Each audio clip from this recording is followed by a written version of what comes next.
Hello दोस्तों, स्वागत है आपका आरएनयू एजुकेशन हब के इस डिजिटल प्लेटफॉर्म पर। मैं राजेश देवंदा आप लोगों का हार्दिक स्वागत और अभिनंदन करता हूं। दोस्तों आज हम बात करने वाले हैं अपनी कंटिन्यू सीरीज जो कि 100 तो 1000 स्पेशल कीज की जो क्लास चल रही है, गोल्डन कीज की जो क्लास चल रही है, जिस क्लास में हम लोग पढ़ रहे हैं बहुत ही इंपॉर्टेंट पॉइंट्स, जो इंपॉर्टेंट्स आपकी एग्जाम में पूछे जाने वाले हैं। जी हाँ दोस्तों, वो पॉइंट्स जो कि आपने आज तक सिलेबस में पढ़े हैं, लेकिन आपको ये नहीं पता कि पूरी डिजीज में से कौन से पॉइंट्स ऐसे हैं जो काफी इंपॉर्टेंट हैं और जो एग्जाम में पूछे जाते हैं। उन पॉइंट्स को हम हाईलाइट करने वाले हैं। डायरेक्ट हाईलाइट करेंगे, जिसके अंदर आपको सहायता मिलेगी अपने आप को क्विक रिवीजन करने की। जी हाँ दोस्तों, यदि आप हमारे साथ में आरएनयू नर्सिंग क्लासेस के प्लेटफॉर्म पे मात्र और मात्र 25 से 30 मिनट पर डे की देते हैं, तो ये समझ लो आप कहीं ना कहीं किसी ना किसी एग्जाम के अंदर एक जो क्वेश्चन है वो क्वेश्चन आपका क्लियर हो रहा है। 30 मिनट को आप चाहे तो डबल, जहां पे आपको लग रहा है कि हाँ ये टॉपिक इजी है, उसको आप थोड़ा सा स्पीड बढ़ा सकते हैं। लेकिन मेरा मानना ये है कि आप पढ़ाई कर रहे हो, अपनी पढ़ाई को सुदृढ़ करने के लिए आपको 20 से 25 मिनट आपको जरूर निकालना चाहिए, क्योंकि ये 20 से 25 मिनट आपकी एग्जाम में जो कंफ्यूजन वाले क्वेश्चन है उनको क्लियर करवाएंगे। बिना टाइम वेस्ट किए आज की क्लास को स्टार्ट करते हैं। अपना टॉपिक जो चल रहा था वो चल रहा था कम्युनिटी हेल्थ नर्सिंग का पोस्टमार्टम। जी हाँ दोस्तों, पोस्टमार्टम पूरा जो भी काम, पोस्टमार्टम होता क्या है, पोस्टमार्टम का मतलब ये होता है कि जो भी काम की चीजें हैं वो निकाल लें जो हम अपने काम में आने वाली है। जैसे किसी डेड बॉडी का पोस्टमार्टम होता है, उसमें से हम ऑर्गन्स निकालते हैं जिससे कोज ऑफ डेथ पता चलता है। वैसे ही कम्युनिटी हेल्थ नर्सिंग में से वो टॉपिक्स, वो पॉइंट्स हमने निकाले हैं जिससे आपको एग्जाम में वो पॉइंट्स आपको देखने को मिलने वाले हैं। क्लियर है? तो चलते हैं आज की क्लास की शुरुआत करते हैं। शुरुआत करते ही हम कम्युनिटी हेल्थ नर्सिंग का एक इंपॉर्टेंट और बहुत ही अहम टॉपिक पढ़ेंगे। ठीक है, वो टॉपिक है अपना, वो टॉपिक रहने वाला है, देखो, डायग्नोस्टिक टेस्ट। बहुत बार क्वेश्चन पूछा जाता है डायग्नोस्टिक टेस्ट के बारे में, आप कंफ्यूज होते हो। देखो, पहली चीज मैं आपको बता दूं कि हम इन पॉइंट्स को सिर्फ और सिर्फ रिवाइज कर रहे हैं, क्विक रिवीजन कर रहे हैं। इसका इन डेप्थ जो है, इन डेप्थ आपको नॉलेज चाहिए तो आप हमारी रिकॉर्डेड क्लासेज जो हैं उनको फॉलो कर सकते हैं, क्योंकि इनकी सबकी क्लासेज बनी हुई है। हम आपको एग्जाम की तैयारी करवा रहे हैं, एग्जाम की ऑन स्पॉट तैयारी करवा रहे हैं। पढ़ाई आपने अपने उसके टाइम में भी करी होगी, जब आपने बीएससी नर्सिंग जीएनएम करी है उस टाइम में भी की है, और आप अभी तैयारी करो एनक्लेक्स फाउंडर्स पढ़े होगे। लेकिन आज के टॉपिक काफी इंपॉर्टेंट होने वाले हैं। तो फर्स्ट वन, यदि आपको क्वेश्चन पूछ ले कि टिटेनस जो है, टिटेनस का डायग्नोसिस कैसे करते हैं, टिटेनस का डायग्नोसिस कैसे होता है, तो ध्यान रखना, टिटेनस का डायग्नोसिस जो है वो होता है वुंड कल्चर। कौन सा होता है भाई? Wound culture. जहां पे भी जहां पे भी वुंड अवेलेबल है, ठीक है, वहां पे हमें क्या लेना होगा? स्वाब लेना होगा। वहां से माइक्रोबायोलॉजी में सैंपल भेजना पड़ेगा, स्टेराइल कंडीशन में भेजना पड़ेगा, वहां जाकर उसका क्या होगा? टेस्ट होगा। वो होता है वुंड कल्चर। क्लियर है? टेटनस का डायग्नोसिस की बात करें तो वुंड कल्चर करवाते हैं। दूसरा टॉपिक की बात करते हैं, वो आता है अपना मेनिंजाइटिस। मेनिंजाइटिस का नाम आते ही आपके सामने क्वेश्चन आ गए होंगे दो। एक होता है कर्निंग साइन, और एक होता है ब्रुजिन्स्की साइन। ब्रुजिन्स्की साइन, ठीक है, ये दोनों साइन याद रख लेना। मेनिंजाइटिस के साइन है, यहीं पे बता दिए मैंने। ठीक है, तो इसके लिए हम क्या करते हैं? सीएसएफ एग्जामिनेशन करते हैं। क्या करते हैं? सीएसएफ एग्जामिनेशन करते हैं। क्या करते हैं बच्चों? सीएसएफ एग्जामिनेशन, जिसके लिए सैंपल कहाँ से निकालते हैं, कैसे निकालते हैं? लंबर पंक्चर से। किससे निकालते हैं? लंबर पंक्चर से। कहाँ से निकालते हैं? L3, L4 और L5 से निकालते हैं। हम कौन सी पोजीशन देते हैं दोस्तों? कौन सी पोजीशन देते हैं? सी शेप्ड पोजीशन देते हैं। कौन सी देते हैं? सी शेप्ड पोजीशन देते हैं पेशेंट को। ठीक है, तो आप मेनिंजाइटिस का याद रखना, मेनिंजाइटिस के लिए सीएसएफ एग्जामिनेशन करते हैं, लंबर पंक्चर से सीएसएफ निकालते हैं, L3, L4, L5 आपकी साइट होती है, प्लस सी शेप्ड पेशेंट को पोजीशन देते हैं। क्लियर है भैया? चलिए नेक्स्ट आगे जो बात करते हैं, लंबर पंक्चर करते हैं किसके लिए? मेनिंजाइटिस के लिए। इसके बाद में तीसरा जो है वो आता है पोलियो। पोलियो के लिए कौन सा डायग्नोसिस होता है? नाम सुना होगा पोलियो के लिए, जिसको हम क्या बोलते हैं? ईएमजी टेस्ट, जो कि क्या होता है? मसल्स की टेस्टिंग होती है, मसल्स की टेस्टिंग होती है। ईएमजी टेस्ट किसके लिए करते हैं भैया? पोलियो के लिए करते हैं बच्चों, ठीक है, पोलियो के लिए करते हैं ईएमजी टेस्ट। अगला यदि हम बात करें फोर्थ रेबीज की बात करें, फोर्थ यदि हम रेबीज की बात करें तो रेबीज के अंदर कौन सा टेस्ट करते हैं? उसके लिए हम बात करते हैं कौन सी? ब्रेन की बायोप्सी करते हैं। क्या करते हैं? ब्रेन की बायोप्सी, ब्रेन बायोप्सी करते हैं, जिसमें क्या चेक करते हैं? नेगरी बॉडी चेक करते हैं। क्या करते हैं बच्चों? नेगरी बॉडीज चेक करते हैं। क्लियर है? नेगरी बॉडीज हम चेक करते हैं किसके अंदर? ब्रेन बायोप्सी के अंदर। और इसके अलावा फ्लोरोसेंट, इसके अलावा होता है fluorescent rabies antibody, antibody test करते हैं। याद रख लेना, दोनों नाम पहली बार सुना होगा आपने, इसीलिए तो मैंने बोला है कि हम वही पढ़ाएंगे जो कि आपके एग्जाम की दृष्टि से इंपॉर्टेंट होगा। इसीलिए मैंने बोला कि आपको हम वही पढ़ाएंगे जो आपके एग्जाम की दृष्टि से बहुत इंपॉर्टेंट होगा, वही चीज हम बात करेंगे। तो रेबीज का डायग्नोस्टिक टेस्ट की यदि सवाल आता है तो ब्रेन बायोप्सी लिख देना, जिसमें नेगरी बॉडीज के टेस्टिंग करते हैं। और एक होता है फ्लोरोसेंट रेबीज एंटीबॉडी टेस्ट करते हैं। फ्लोरोसेंट रेबीज एंटीबॉडी टेस्ट करते हैं किसके लिए? रेबीज के लिए। क्लियर है बच्चों?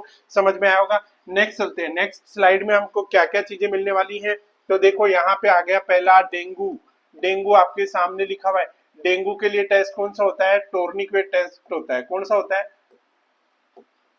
टोर्निक्वेट टेस्ट होता है, जिसको हम कौन सा बोलते हैं? रम्पेल लीड, ठीक है ना। डेंगू के लिए क्या करते हैं? रम्पेल लीड यानी टोर्निक्वेट टेस्ट यूज करते हैं। इंपॉर्टेंट है भैया, याद कर लेना, नाम पहली बार सुना होगा, नाम पहली बार सुना होगा। टोर्निक्वेट टेस्ट जो होता है वो किसके लिए करते हैं? डेंगू के लिए। अगला आता है मलेरिया का डायग्नोसिस कैसे करते हैं? मलेरिया का डायग्नोसिस कैसे करते हैं? इसके लिए करते हैं malarial smear, malarial smear test करते हैं, ठीक है, जिसमें क्या करते हैं? क्वांटिटेटिव बफी कोट हम यूज करते हैं, QBC यूज करते हैं। कितने टाइप के होते हैं बताया था? Plasmodium vivax falciparum. सबसे कॉम्प्लिकेटेड कौन सी होता है? फेल्सीफेरम जो होता है वो कौन सा होता है? सबसे खतरनाक होता है इनमें से। मलेरिया का कौन सा होता है? और आपको पता है कि मलेरिया के लिए कौन सी ड्रग देते हैं? क्यूनिनिन जो ड्रग होती है वो मलेरिया के लिए हमें यूज करते हैं, ठीक है। सिंकोना जो होता है उसके पेड़ से प्राप्त होने वाली जो मेडिसिन होती है वो कौन सी होती है? मलेरिया के लिए होती है, ठीक है साहब। इसके बाद में सबसे इंपॉर्टेंट रट लेना, इसको दिमाग में सेट कर लेना, स्कारलेट फीवर के लिए। जैसे स्कारलेट फीवर के लिए क्वेश्चन आते हैं, ये क्वेश्चन बार बार रिपीट होता है, इसलिए आपके दिमाग में सेट है ये, जिसको हम क्या बोलते हैं? डिक टेस्ट बोलते हैं। क्या बोलते हैं? डिक्स टेस्ट बोलते हैं। क्या बोलते हैं बच्चों? डिक टेस्ट बोलते हैं। किसके लिए? स्कारलेट फीवर के लिए करते हैं डिक टेस्ट, ठीक है। स्कारलेट के लिए डिक टेस्ट और डिप्थीरिया के लिए कौन सा करते हैं? सिक टेस्ट करते हैं, ठीक है, आगे आएगा शायद वो, ठीक है। डिप्थी इसका सॉरी, हाँ ये क्या लिख दिया? हाँ, स्कारलेट फीवर के लिए डिक टेस्ट करते हैं, जिसमें क्या बोलते हैं? सल्ज चार्टन टेस्ट जिसको बोलते हैं, ठीक है। और डिप्थीरिया जो होता है, दोनों का बहुत इंपॉर्टेंट है। हर तीसरी एग्जाम के अंदर, हर तीसरी एग्जाम के अंदर पूछे जाने वाले क्वेश्चन कौन सा होता है? यही है भैया, सिक टेस्ट।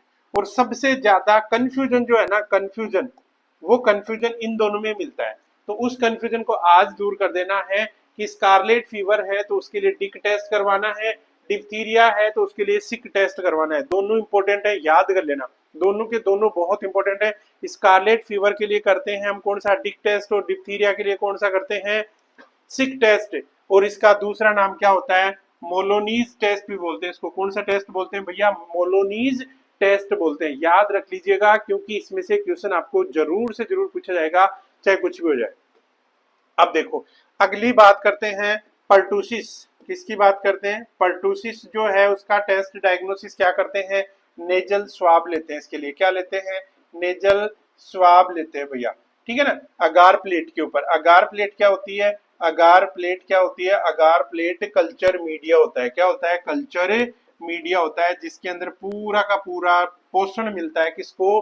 बैक्टीरिया वायरस को। बैक्टीरिया वायरस को पूरा का पूरा पोषण जिसपे मिलता है वो होती है आपकी अगार प्लेट। क्लियर है? पर्टूसिस के लिए नेजल स्वाब लेते हैं। अगली बात करते हैं हम टीबी के लिए, ट्यूबरक्लोसिस के लिए कौन सा करते हैं? Mantoux test. कौन सा करते हैं? मॉन्टेक्स टेस्ट या फिर स्पुटम कल्चर। स्पुटम कल्चर और मॉन्टेक्स टेस्ट यूज करते हैं, जिसके अंदर क्या करते हैं? पीपीडी। मॉन्टेक्स टेस्ट में हम क्या करते हैं भैया? प्यूरिफाइड प्यूरिन डेरिवेटिव जो होते हैं वो एडमिनिस्टर करते हैं, ठीक है, एडमिनिस्टर करते हैं, ठीक है, एडमिनिस्टर करके इसका इन ड्यूरेशन चेक करते हैं। क्या करते हैं? इन ड्यूरेशन चेक करते हैं। इन ड्यूरेशन चेक करते हैं, यदि इन ड्यूरेशन 10 mm है तो पेशेंट क्या है? पॉजिटिव है। और यदि 10 mm से कम है, जैसे मान लो 5 mm है तो पेशेंट नेगेटिव है। लेकिन इस 5 mm के लिए भी इंपॉर्टेंट है कि यदि मरीज HIV का से ग्रसित है, मरीज यदि HIV का है और उसका 5 mm इन ड्यूरेशन आ गया है, इसका मतलब उसको क्या होगा? TB होगी। क्लियर है? टीबी होगी। तो ये क्या होता है? मोन्टेक्स टेस्ट यूज करते हैं अपन। टीबी की स्क्रीनिंग टेस्ट होती है। कंफर्मेटिव टेस्ट जो होता है वो कौन सा होता है? आपका स्पुटम कल्चर होता है, स्पुटम टेस्ट होता है। लेप्रोसी के लिए कौन सा टेस्ट करते हैं? स्लिट स्किन स्मेयर करते हैं। याद रख लेना, ये जो टॉपिक है ये कम्युनिटी का वो पोर्शन है जिस पोर्शन को हम इग्नोर करते हैं। कम्युनिटी का वो पोर्शन है जिसको हम इग्नोर करते हैं कि ये तो हमें आता है, सबसे इजी सब्जेक्ट है।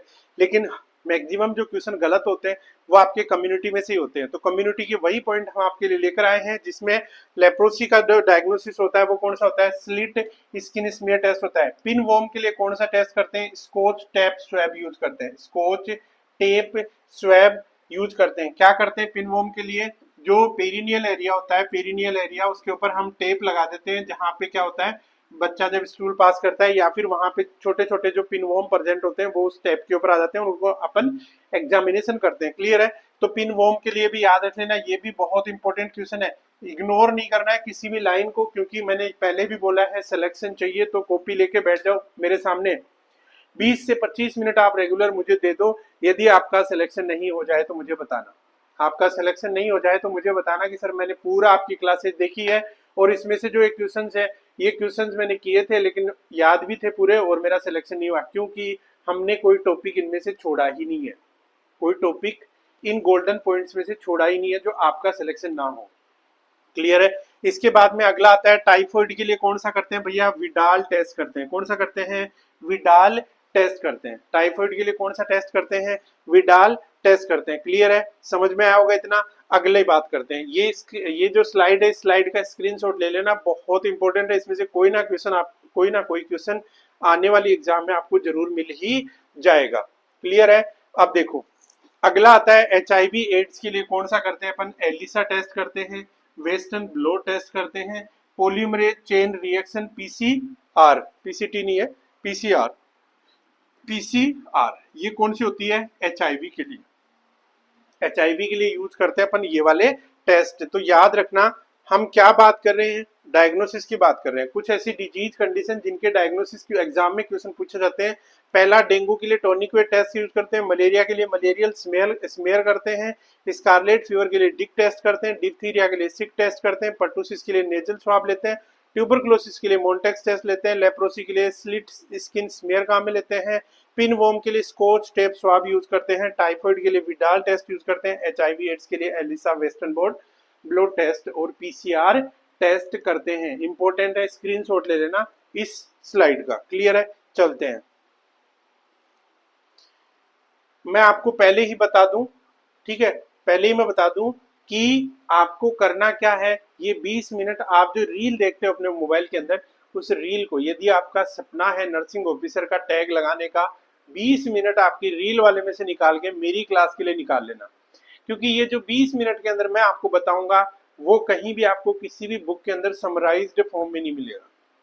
कहीं ना कहीं देखोगे, जैसे एनक्लेक्स आप पढ़ने लग गए, उसके अंदर पता चला डीप में चली गई चीजें, एक पेज को पढ़ने में आपको लग गए 4-5 दिन, ठीक है, क्योंकि उसको याद करने के लिए उनको जो समराइज्ड करके हमने जो गोल्डन पॉइंट्स वाली क्लास निकाली है वहीं से निकाली हुई है। क्लियर है? इसी के साथ में देखो कुछ पॉइंट्स हैं, फार्मेकोलॉजी डिजीज, कम्युनिकेबल डिजीज के लिए फार्मेकोलॉजिकल ड्रग्स हैं, उनके बारे में हम बात कर लेते हैं थोड़ा सा। देखो मलेरिया जो है उसके लिए कौन सी ड्रग यूज होती है? क्लोरोक्विन ड्रग यूज करते हैं। मलेरिया के लिए कौन सी यूज करते हैं? Chloroquine drug. इसके अलावा ये कौन सा आ गया? सिस्टोसोमियासिस के अंदर कौन से यूज करते हैं? प्राजिक्वेंटिल, ठीक है। और इसके बीच के लिए यूरेक्स या फिर क्रोट्रामीटोन होता है। चिकन पॉक्स के लिए एसाइक्लोविर या फिर जोविरेक्स यूज करते हैं। ट्यूबरक्लोसिस के लिए पेरिस। अब ये पेरिस क्या है भाई? पेरिस होती है first line drug. First line drug ये फर्स्ट लाइन ड्रग कौन सी होती है? PERIS, याद रख लेना। फर्स्ट लाइन ड्रग 5 होती है टोटल, पेरिस का नाम याद रख लेना। एंटी ट्यूबरकुलर ड्रग्स जो आए उनका नाम याद रखना, P4 पायरेजिनामाइड, P4 पायरेजिनामाइड, P4 पायरेजिनामाइड। E4 होता है इथाम्ब्यूटोल, कौन सा होता है? इथाम्ब्यूटोल होता है। R4 होता है रिफार्मसिन, रिफार्मसिन, ठीक है, R4 होता है रिफार्मसिन। I4 होता है आइसोनियाजाइड, कौन सा होता है? आइसोनियाजाइड, I4 होता है आइसोनियाजाइड। S4 होता है स्ट्रेप्टोमाइसिन, स्ट्रेप्टोमाइसिन। इंपॉर्टेंट है भैया, इंपॉर्टेंट है बच्चों, ध्यान रखना, इंपॉर्टेंट है। पेरिस का नाम याद रखना, एंटी ट्यूबरकुलर ड्रग्स, जिसके अंदर first line drug of the TB जो होती है वो कौन सी होती है? पेरिस होती है। पेरिस के अंदर पायरिजिनामाइड, इथाम्ब्यूटोल, रिफार्मसिन, आइसोनियाजाइड, स्ट्रेप्टोमाइसिन। क्लियर है? इनको अच्छे से एंटी ट्यूबरकुलर ड्रग्स जो है वो डॉक्टर साहब की क्लास में, डॉक्टर शंकर सामंतक सर की क्लास के अंदर आप जाके देख सकते हैं। उनके अंदर बहुत अच्छे तरीके से इन ड्रग्स को पढ़ाया गया है। जितनी भी फार्माकोलॉजिकल ड्रग्स हैं उनको अच्छे से आपको वेल एक्सप्लेन किया हुआ है वहां पे। इसके लिए आपको करना क्या होगा? ऐप पे विजिट करना होगा। कुछ क्लासेज वहां फ्री ऑफ ओपन पड़ी है, उनको आप देख लेना, उनको डिसाइड कर लेना कि उनमें से कौन सी चीजें आपको पसंद है। क्लियर है? इसके बाद में चलते हैं, निमोनिया के लिए कौन सा देते हैं? क्लोट्राइमोक्सोजोल यूज करते हैं, ठीक है, या फिर प्रोकेन पेनिसिलिन भी यूज करते हैं निमोनिया के लिए। इसके बाद में हेलमिंथिस के लिए क्या करते हैं? मेबिंडाजोल यूज करते हैं और पायरेंटल पेमोइट यूज करते हैं, ठीक है। टाइफाइड के लिए क्लोरेमफेनिकोल यूज करते हैं, बहुत इंपॉर्टेंट है भाई, इस पे स्टार मार्क लगा लेना। किसके लिए? टाइफाइड के लिए। टाइफाइड की ड्रग कौन सी है? टाइफाइड की टाइफाइड की drug of choice, drug of choice कौन सी है? क्लोरेमफेनिकोल, याद रख लेना, क्लोरेमफेनिकोल, याद रख लेना बेटा। टाइफाइड की ड्रग ऑफ चॉइस कौन सी है? क्लोरेमफेनिकोल। टीबी की ड्रग ऑफ चॉइस कौन सी होती है? पेरिस, पेरिस का आपको मैंने बता ही दिया, पूरा का पूरा पेरिस होती है। निमोनिया की ड्रग ऑफ चॉइस कौन सी होती है भाई? निमोनिया की ड्रग ऑफ चॉइस होती है कौन सी? कोट्राइमोक्सोजोल, सॉरी, कोट्राइमोक्सोजोल, कोट्राइमोक्सोजोल होती है, वो किसकी होती है? निमोनिया की होती है। क्लियर है? कोलेरा की कौन सी होती है? कोलेरा पे क्वेश्चन पूछ ले कि कोलेरा की ड्रग ऑफ चॉइस कौन सी होती है? टेट्रासाइक्लिन, कौन सी होती है? टेट्रासाइक्लिन। कोलेरा की ड्रग ऑफ चॉइस कौन सी होती है? टेट्रासाइक्लिन। हुपिंग कफ की ड्रग ऑफ चॉइस कौन सी होती है? Erythromycin, only first and 5 days of the illness, ठीक है। इसमें फर्स्ट और 5 डेज में कौन सी ड्रग देते हैं? इरिथ्रोमाइसिन की ड्रग देते हैं। क्लियर है? ये था। अब एक और चीज मैं आपको क्लियर करना चाह रहा हूं, जिसके अंदर आपको क्वेश्चन पूछे जाते हैं। अगला मतलब अगला टॉपिक स्टार्ट करने से पहले आप लोगों के लिए लेकर आए हैं बहुत ही खुशखबरी, अच्छे वाली खुशखबरी, जिसमें आपके इस तैयारी के साथ साथ लगने वाले हैं पूरे 4 चांद। देखिए, दिवाली का टाइम चल रहा है, दिवाली के ऊपर आपके लिए बहुत ही बेहतरीन ऑफर हम लेके आए हैं। आज समझ लेते हैं उस ऑफर को। अगला टॉपिक समझने से पहले हम आपको बताते हैं दिवाली के लिए क्या खास आपके लिए होने वाला है। देखो, दिवाली के लिए मेन जो चीज है वो चीज ये होने वाली है आपकी कि दिवाली धमाका ऑफर हमारे पास में चल रहा है, जिसके अंदर आपको जितने भी कोर्सेज हमारे पास में अवेलेबल हैं उन कोर्सेज के ऊपर 50% ऑफ आपको मिल रहा है। बिल्कुल आपके लिए सूटेबल और बेहतरीन से बेहतरीन टेस्ट सीरीज हम आपके लिए लेके आए हैं। टेस्ट सीरीज यदि आप चूज करना चाह रहे हो तो आज एक बार जो है आप आरएनयू के साथ में जुड़ के देखें। आरएनयू एजुकेशन के एप्लीकेशन डाउनलोड करें, प्ले स्टोर पे अवेलेबल है। ये वाला साइन आपको दिख जाएगा वहां पे। इसको आप क्या कर रहे हैं? फ्रॉड, कोई दूसरी एप्लीकेशन आपको फ्रॉड तरीके से इंस्टॉल करना नहीं है। ये वाला यदि आपको साइनेज दिख जाए इसका मतलब वो आरएनयू की है। क्लियर है? अब देखो, हम इसके बारे में बात करते हैं। यदि आपको चाहिए 12 मंथ की टेस्ट सीरीज, अभी आपने पास आउट हुए हैं और आपको 12 महीने तक डेली टेस्ट देनी है, तो 12 महीने की जो टेस्ट सीरीज है जिसकी प्राइस हमारे पास में 999 चल रही थी, उस 999 को काट के दिवाली की इस ऑफर पे हमने किया है 499 की। इसी के साथ में 6 मंथ की जो टेस्ट सीरीज है, 6 मंथ की जो टेस्ट सीरीज है जिसकी ओरिजिनल प्राइस 599 थी, जिसकी प्राइस अभी दिवाली के अंदर स्पेशल में चल रहा है 2999, यानी 300 रुपए की ये टेस्ट सीरीज होने वाली है। 3 मंथ की टेस्ट सीरीज में हमारी एप्लीकेशन के ऊपर अवेलेबल है। 3 मंथ की टेस्ट सीरीज के अंदर आपको प्राइस था 300 रुपए, उसको काट के आपका पैसा लगेगा 151, यानी 50% ऑफ। इसी के साथ में 1 मंथ की टेस्ट सीरीज जो है 99 रुपीज की थी, जिसकी प्राइस है अभी 50 रुपीज और आरआरबी सीएचओ की टेस्ट सीरीज जो 499 की थी वो है अभी 199 की, और ओल्ड पेपर जो 99 के आ रहे थे वो मात्र 50 रुपीज के अंदर आपको मिलने वाले हैं। ये सारे के सारे पेपर्स जो हैं इनमें से इधर वाला जो ये सीरीज है ये और ये वाले यहाँ तक ये आपको डेली लाइव टेस्ट सीरीज मिलेगी, डेली अपडेटेड क्वेश्चन मिलेंगे, विथ रेशनल आपको क्वेश्चन मिलने वाले हैं। और इसके अंदर ओल्ड पेपर वाले जो अब तक के जितने भी पेपर हैं वो सारे के सारे पेपर उसके अंदर आपको कभी भी एनी टाइम कभी भी दे सकते हो, लेकिन इनके अंदर कंपलसरी है कि 2 दिन में आपको वो टेस्ट अटेम्प्ट करना होगा, अदरवाइज वो लॉक हो जाएगा। ठीक है, तो इसके लिए करना क्या है, आपको ऐप इंस्टॉल करना है। ऐप इंस्टॉल करने के बाद में स्टोर टैब पे जाना है, ये सारे के सारे कोर्सेज अवेलेबल हैं। वहां पे अप्लाई प्रोमो कोड या फिर अप्लाई कूपन कोड आएगा, तो उसमें ऑलरेडी दिखा रहा होगा आपको दिवाली 50 के नाम से। दिवाली 50 के नाम से आप ये प्रोमो कोड यूज कर लें और 50% आप ऑफ पाएंगे। ये ऑफर आपका 1 अक्टूबर से 21 अक्टूबर तक चलने वाला है। 21 अक्टूबर तक चलने वाला है ये ऑफर, तो आज ही ज्वाइन करें RNU education application, RNU nursing classes का डिजिटल प्लेटफॉर्म और बनाएं अपने आप को सक्सेसफुल नर्सिंग ऑफिसर। ओके, चलिए बात करते हैं। अब देखो, ये सबसे थोड़ा सा बोरिंग टॉपिक है, थोड़ा सा ऐसा लगता है कि यार ये मुझे तो आता ही नहीं है, मैं क्या करूंगा इसका। तो इसके लिए मैं आपको बताना चाह रहा हूं, ये जो टॉपिक है ये है आपका इंपॉर्टेंट प्रोग्राम्स वाला टॉपिक।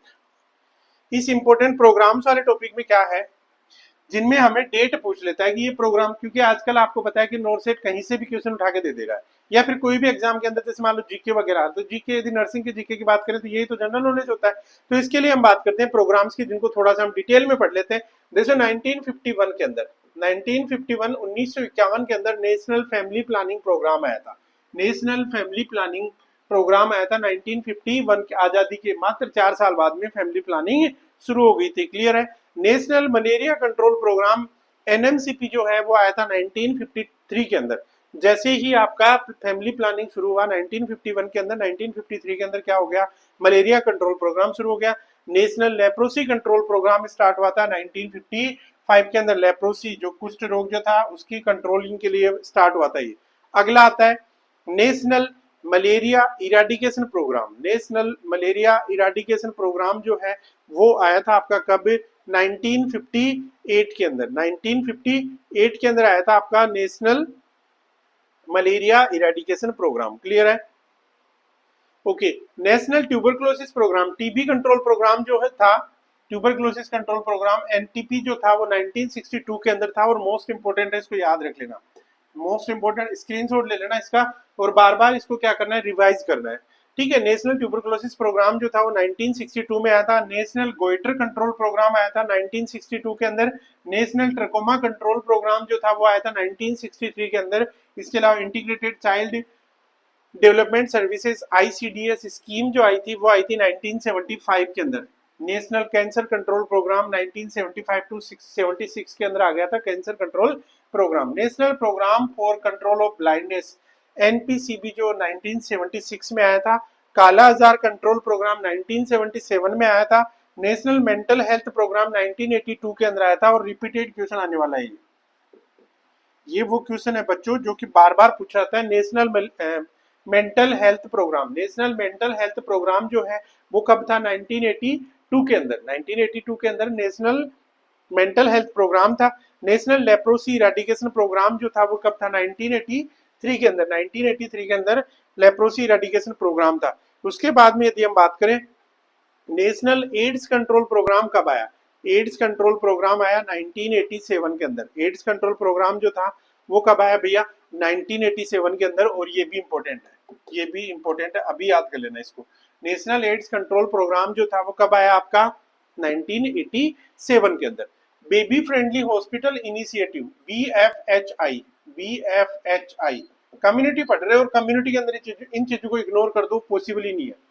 कम्युनिटी में इन चीजों को इग्नोर कर दो, पॉसिबल ही नहीं है। ठीक है।